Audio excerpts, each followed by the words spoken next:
우리가 어떤 미래를 막 지향해서 좋은 계획을 세워요. 5년 차에 뭐 하고 10년 차에 뭐 하고 15년, 20년 등등 여러분 인생 계획을 막 세울 겁니다. 그런데 마지막에 도달하는 그 문제, 그 주제가 뭔지 아시겠습니까? 죽음이에요. 사망이에요. 근데 그 죽음과 사망을 넘어갈 수가 없어요. 그 전에 끝나는 거예요. 나의 계획도.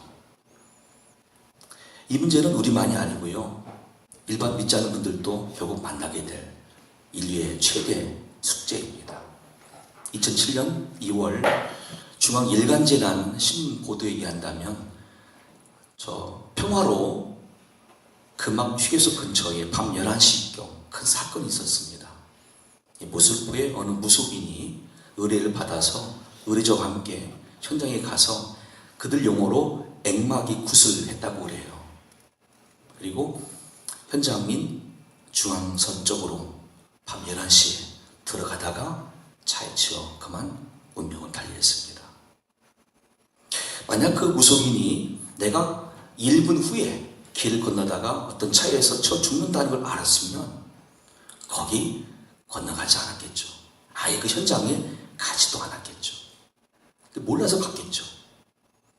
그만큼 용하다는 무속인들도 자기의 미래를 정확히 몰라요. 언제 죽음이 찾아올지도 사실 몰라요.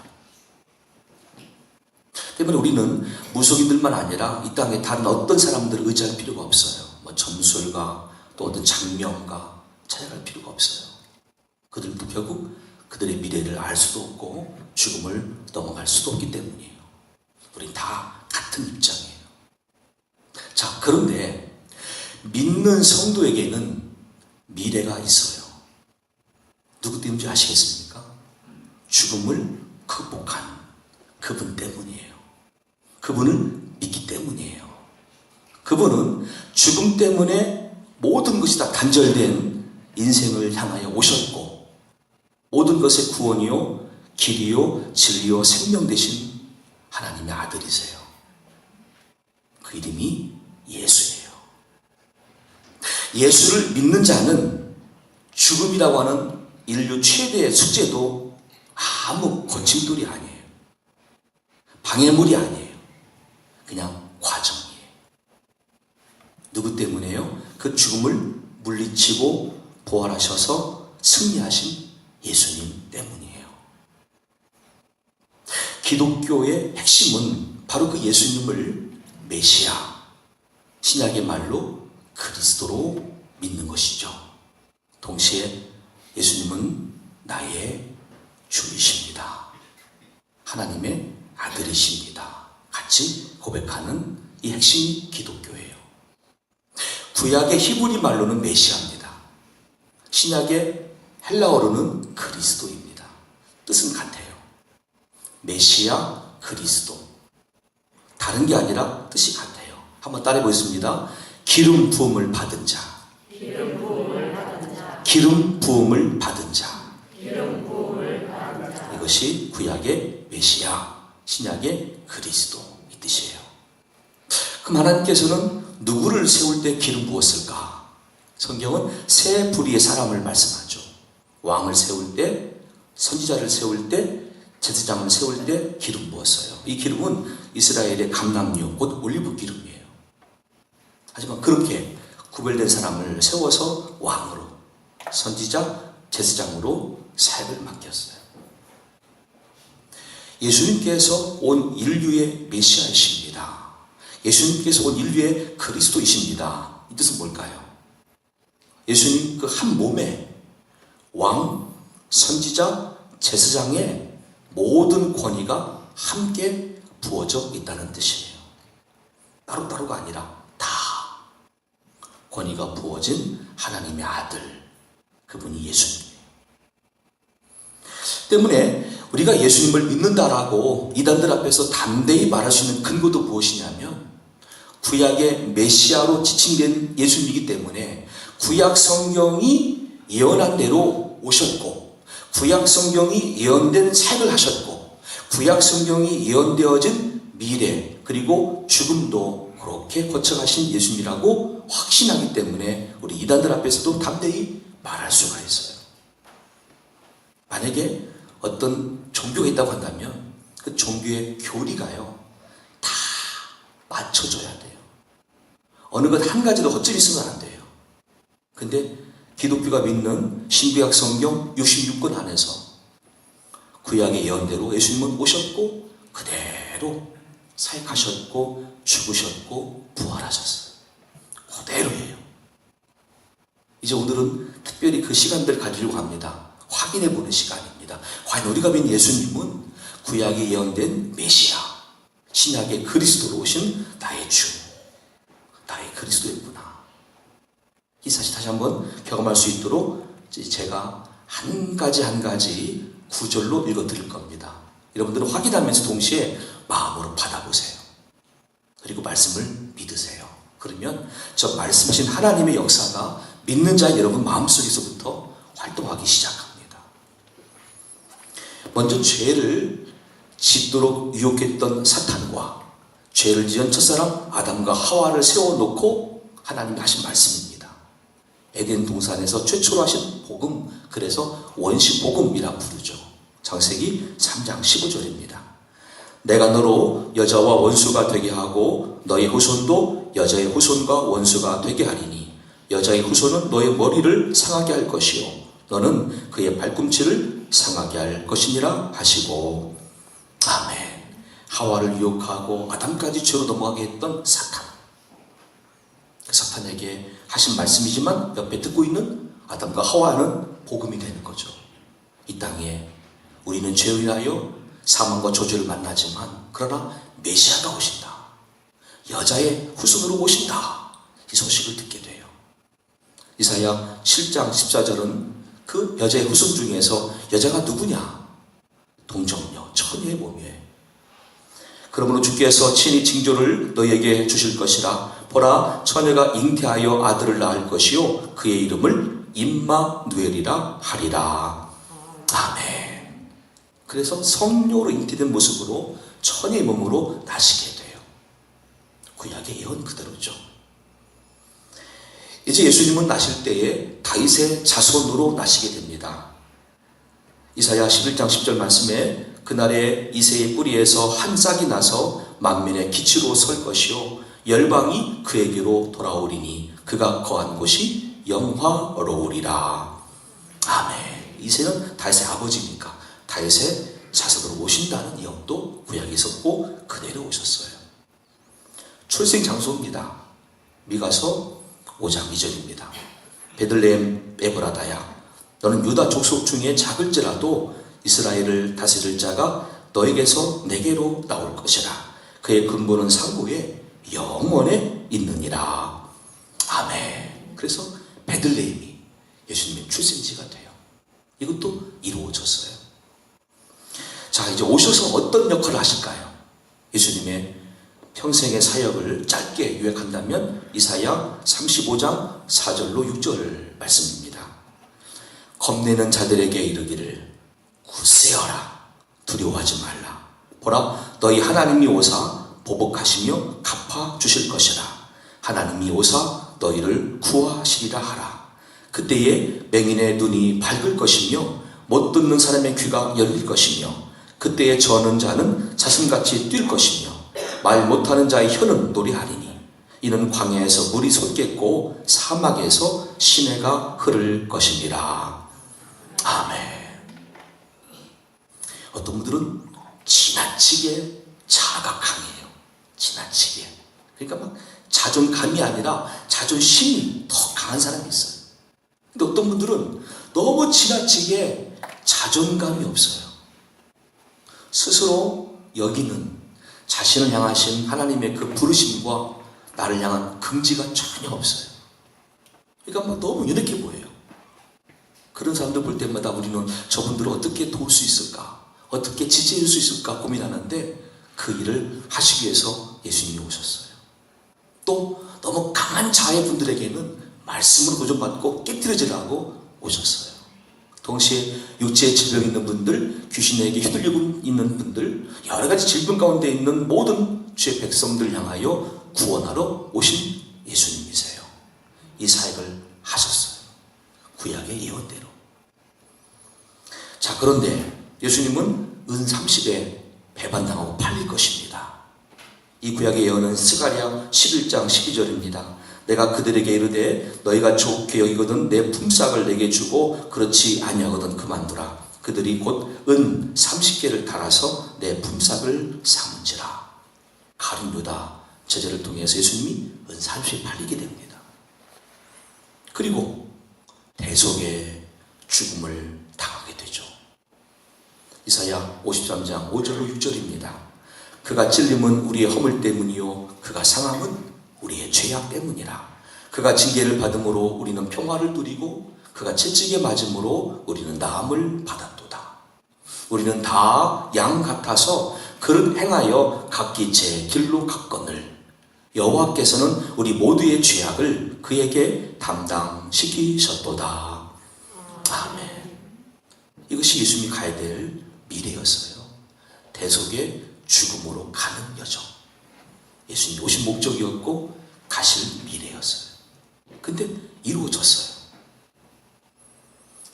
죽음의 장소는 어디였을까요? 우리는 골고다라고 알고 있습니다. 해골의 곳, 곧 예루살렘 성 밖입니다. 이것도 예언되어 있습니다. 레위기 4장 13절부터 21절까지 저는 21절만 읽습니다. 그는 그 수송아지를 진영 밖으로 가져다가 첫 번 수송아지를 사름같이 불사를 지니 이는 회중의 속죄제니라. 아멘. 속죄제. 백성들이 부지 중에 허물을 갖고 지은 죄, 하지만 깨닫고 돌이켜 회개할 때 하나님께 올리는 예배입니다. 자, 그런데 수송아지를 진영 바깥에서 불살라야 돼요. 예수님은 그 역할을 오셨기 때문에 성 바깥에서 죽어요. 그게 골고다, 해골의 곳입니다. 그리고 왜 예수님은 나무 십자가에 매달려 죽었을까요? 다른 장소도 아니고. 이것도 구약의 예언대로예요. 신명기 21장 23절에 그 시체를 나무 위에 밤새도록 두지 말고 그날에 장사하여 너희 하나님 여호와께서 내게 기업으로 주시는 땅을 더럽히지 말라. 나무 위에 달린 자는 하나님께 저주를 받았음이니라. 아멘. 지금 죄를 진 건 아담과 하와입니다. 근데 그 인류가 가지고 있는 죄의 결과인 사망과 저주를 죄 없는 아들 예수님에게 전가시키는 거예요. 그래서 예수님이 저주 받을 뿐이 아니시지만 저주를 받게 하여서 나무에 달려 죽게 하신 것이 십자가 형들이에요. 갈라디아 3장 13절은 말씀합니다. 그리스도께서 우리를 위하여 저주를 받은 바 되사 율법의 저주에서 우리를 속량하셨으니 기록된 바 나무에 달린 자마다 저주 아래에 있는 자라 하였음이라. 아멘. 그러면 오늘 이 말씀을 지금 서서히 마음으로 받아들이고 있는 여러분이라고 한다면 이렇게 적용해 볼 수 있어요. 오늘 나의 현실에서, 오늘 나의 일상의 삶에서 불안하고요, 두렵고요, 일의 실패와 좌절과 절망을 수십 번 반복해요. 나도 모르게 이렇게 말을 합니다. 아유, 나는 저주받은 인생 같아. 나는 복이 떠난 백성 같아. 왜 나는 이렇지? 라고 누군가가 말씀한다면 여러분, 아직 그분은 예수님을 영접하지 않아서 그래요. 이 예수님은요, 이 땅에 오신 목적이 뭐냐면 바로 그런 분들, 죄와 죄로 인한 사망과 저주를 담당하러 오셨는데 정말 예수를 믿는다면 나에게 있는 그 저주가 예수님께 옮겨진다는 뜻이에요. 예수님은 그런 목적 오신 거예요. 우리의 저주를 받으시려고, 대신 감당하시려고. 그 다음부터 우리의 입에서는 저주란 말을 할 수가 없어요. 내가 믿음으로 예수님께 드렸기 때문에 저주는 내 것이 아니에요. 뭐죠? 성령 안에서 의와 평강과 희락이 있을 뿐입니다. 이게 참으로 믿는 자의 영적 상태이고 삶의 모습이에요. 그래서 예수님을 믿으셔야 돼요. 자, 예수님은 왜 나무에 달렸다는 것까지 이해가 됐는데 피 흘려 죽게 했을까? 목이 잘린 것도 아니고 왜 꼭 피 흘려 죽는 모습으로 형틀에서 하나님 앞에 제물로 인간의 구원자가 되셨을까? 성경 말씀 그대로입니다. 레위기 17장 11절 육체의 생명은 피에 있습니다. 내가 이 피를 너에게 주어 제단에 뿌려 너에게 생명을 위하여 속죄하게 하였나니 생명이 피에 있으므로 피가 죄를 속하느니라. 아멘. 히브리서 9장 22절은 율법을 따라 거의 모든 물건이 피로써 정결하게 되나니 피 흘림이 없은즉 사함이 없느니라. 아멘. 그래서 예수님은 피 흘려 죽으신 거예요. 우리가 십자 형틀을 생각할 때마다 예수님의 못 박히신 자리가 어디냐 뭐 의견도 분분하겠지만 어떤 분들은 손바닥이다. 근데 손바닥으로요 성인 남자 33살 청년의 무게를 다 견딜 수가 없잖아요. 이게 찢어지기 때문에. 어딜까요? 예, 여기를 관통하는 것이죠. 뼈가 바스러지고요 피부가 찢어지고 피가 나겠죠. 양쪽 다. 그리고 두 발도 묶어서 그렇게 관통하는 대못을 박은 거죠. 옆구리에 허리를 창으로 찔렀어요. 거기서 물과 피가 나온 거예요. 머리에는 가시관이 써졌어요. 머리도 피가 나는 거죠.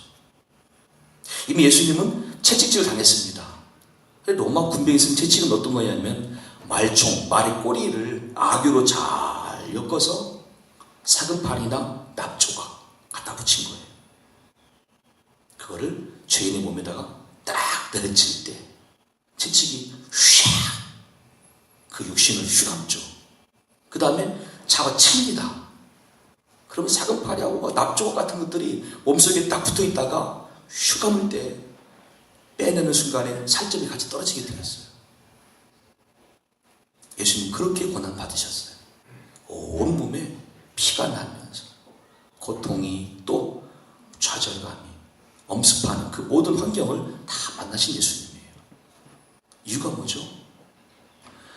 죄로 인하여 죽음과 저주를 맞는 저와 여러분들을 구원하시기 위해서, 전 세상 모든 인류를 그렇게 구원하시기 위해서 우리에게 어떤 대가를 요구하지도 않으셨어요. 내가 너희를 위해서 죽어주기 때문에 너희들은 이제부터 이렇게 하라 말씀하지 않으셨어요. 그냥 이 사실을 받아들이라는 것만 우리에게 요구하신 하나님이세요. 이것이 사랑이에요. 진정한 사랑은 조건을 따지는 게 아니에요. 내가 이 사람한테 이만큼 했으니까 또 이만큼은 오겠지? 이 생각부터는 사랑이 아닌 거예요. 그냥 다 하나님께서 우리를 향해서 아들, 유일하신 독생자도 보내시고 죽게 하신 만큼의 그 고통을 다 조건도 달지 않고 다 주신 거죠. 진정한 사랑은 거기에 의미가 있어요. 어제 그저께 이틀 동안 일하다 보니까 손목이 나갔어요. 그 누군가를 위해서도 사랑으로 끝까지 헌신해 보았어요. 짐도 옮겨보고 이것저것 치워보고 함께다 보니까 좀 손목이 나갔어요. 이런 생각을 해봤어요. 그 사람은 알까? 모를 거예요. 근데 하나님만 아시면 돼요. 내가 그 사람을 위해서 끝까지 사랑으로 섬겼다는 것을 하나님은 아시겠지. 영광의 상처다. 혼자 이렇게 위로받고 있어요. 사랑은 그런 거예요. 과시하지 않아요. 자랑하지 않아요. 교만하지 않아요. 무례행하지 않아요. 하나님이 그 큰 사랑을 우리에게 보여주셨으니까, 나 또한 그 사랑을 예수님으로부터 받았으니까 그냥 거저 베푸는 게 진정한 사랑이에요. 그 사랑을 왜 모릅니까? 예수님을 믿지 않아서 그래요. 자꾸 조건이 되는 거예요. 계약이 되는 거예요. 따지게 되는 거예요. 싸움이 나는 거예요. 한편 이렇게 죽음까지 가신 예수님입니다만 성경은 또 예수님의 부활도 예언하셨어요. 시편 16편 10절로 11절입니다. 이는 주께서 내 영혼을 스올에 버리지 아니하시며 주의 거룩한 자를 멸망시키지 않으실 것임이니이다. 주께서 생명의 길을 내게 보이시리니 주의 앞에는 충만한 기쁨이 있고 주의 오른쪽에는 영원한 즐거움이 있나이다. 아멘. 드디어 부활도 이렇게 예언되어 있어요. 그래서 예수님은 부활도 실제로 우리 보여주시면서 무슨 말씀하셨습니까? 이제는 우리 모든 인류를 향하여 우리 각자에게 말씀하시고 진리이고 길로 생명으로 오라고 당당히 말씀할 수 있는 구원자가 되어주셨습니다. 우리는 두 가지의 균형 잡힌 신앙적 교리가 필요합니다. 첫째는 십자가 구속사의 복음이죠. 두 번째, 부활의 영광의 복음입니다. 십자가를 통해서 나의 죄를 깨닫습니다. 내 죄를 인정합니다. 회개합니다. 그리고 예수님을 인격적으로 만납니다. 부활의 영광의 복음을 통해서 우리 모두도 이제 죄와 상관없이 저 사망과 저주와 상관없이 하나님의 나라의 영광된 모습으로 참된다는 사실 앞에 감사와 소망이 넘치는 삶을 살 수 있습니다. 두 가지의 경비된 복음이 우리에게 필요하죠. 십자가와 부활. 가능하게 된 것은 예수님 때문입니다. 그래서 예수를 믿는 거예요. 이제 오늘 하나님은 요한복음 3장 16절 17절 오늘 본문의 말씀으로 저와 여러분과 온 세상 모든 인류에게 말씀하십니다. 하나님이 세상을 이처럼 사랑하사 독생자를 주셨으니 이는 그를 믿는 자마다 멸망하지 않고 영생을 얻게 하려 하십니다. 하나님이 그 아들을 세상에 보내신 것은 세상을 심판하려 하심이 아니요 그로 말미암아 세상이 구원을 받게 하려 하심이라. 아멘. 그래서 지금 은혜 받을 만한 때, 지금 구원의 날이 아직은 유효한 때, 사랑하는 여러분, 예수님을 메시아, 다른 말로 그리스도, 나의 구주, 여러분 모두 각자의 구주로 꼭 영접할 수 있기를 간절히 축원합니다. 요한일서 4장 9절로 10절입니다. 하나님의 사랑이 우리에게 이렇게 나타난 바 되었으니 하나님이 자기의 독생자를 세상에 보내심은 그로 말미암아 우리를 살리려 하심이라. 사랑은 여기 있으니 우리가 하나님을 사랑한 것이 아니요 하나님이 우리를 사랑하사 우리 죄를 속하기 위하여 화목제물로 그 아들을 보내셨음이라. 아멘. 이제 여기까지 말씀을 받아들인 여러분이 한다면 어지간한 이단들로부터는 자신을 보호할 수 있고요, 이 말씀으로 대처할 수 있을 겁니다. 이단은 마지막 공격을 할 겁니다.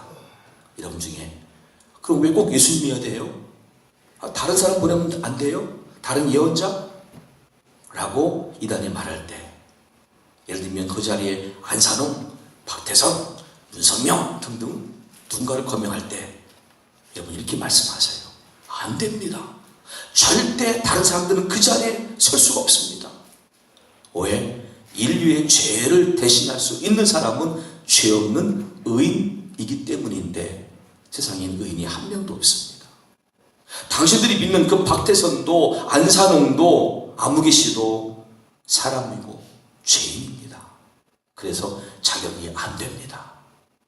오직 내가 믿는 그 예수님만이 죄 없이 오신 하나님의 아들이기 때문에 자격이 있습니다. 라고 알려주십시오. 히브리서 4장 15절입니다. 우리에게 있는 대제사장은 우리의 연약함을 동정하지 못하실 리가 아니요 모든 일에 우리와 똑같이 시험을 받으신 이로되 죄는 없으시니라. 아멘. 죄 없는 재물 오직 한 분밖에 없어요. 하나님의 아들로 오신 예수님밖에 없어요. 그래서 이단들이 어떤 말로 유혹을 하고 어떤 것으로 여러분들 괴롭힌다 할지라도 이 믿음만 간직하시고 이 신앙 고백 속에서 오히려 그들을 권면할 수 있을 만큼 믿음이 자랄 수 있기를 예수님의 이름으로 간절히